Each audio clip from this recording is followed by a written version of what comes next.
Here in chapter 4 we look at how V-pleats are made. So V-pleats are two lines of pleats which meet along a common axis. So here I'm going to show you how to make the basic formation by hand, with a square of paper folded first on a diagonal and then to open it. And now the valley fold that you have, to turn it backwards to make a mountain fold out of it, to make what's called a universal fold, so it can now fold as a mountain or a valley, there's no preference. To fold the paper here, and now to take one of the corners up to the 90-degree corner and fold,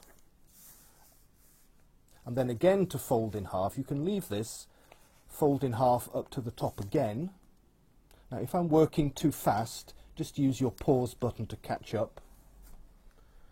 And one more time. So 3 times we fold up to the top edge quite firmly. So what this does by folding 3 times is to divide the paper into 8. So now with 8 folds that are a random collection of mountains and valleys, we're going to form 7 separate universal folds. So every valley fold turned backwards to make it a mountain, like the first one, the longest one. The second is a valley, so also make it a mountain. Here the third fold is a mountain, so make it a valley. The next is a valley, so also make it a mountain.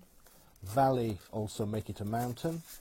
And then 2 more mountains at the end, so they become valleys, both of them, like that. So each of the 7 folds can now flex forwards or backwards with no preference. So now open the paper. So when you look, you'll see that you have these V forms from a very long one down the paper to the bottom where you have a short one.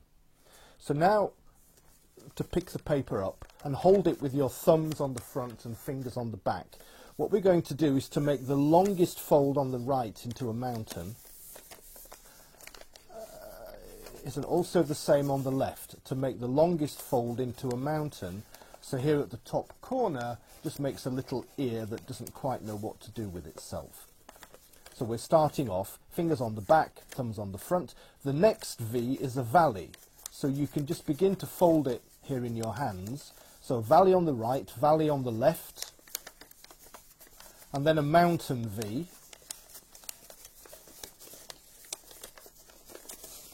Here, so I'm working symmetrically in 2 hands, then collapsing the paper as I work, and then a valley after that, and slowly going down the sheet from top to bottom, just collapsing all of the V's. The last 1 or 2 need to be made perhaps separately.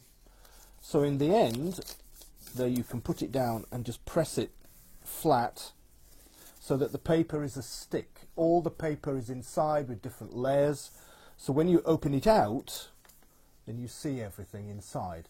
So with one movement this can open and close. So V-pleats have this property that they can flex from open to close. So later in the chapter and also later in the book, this idea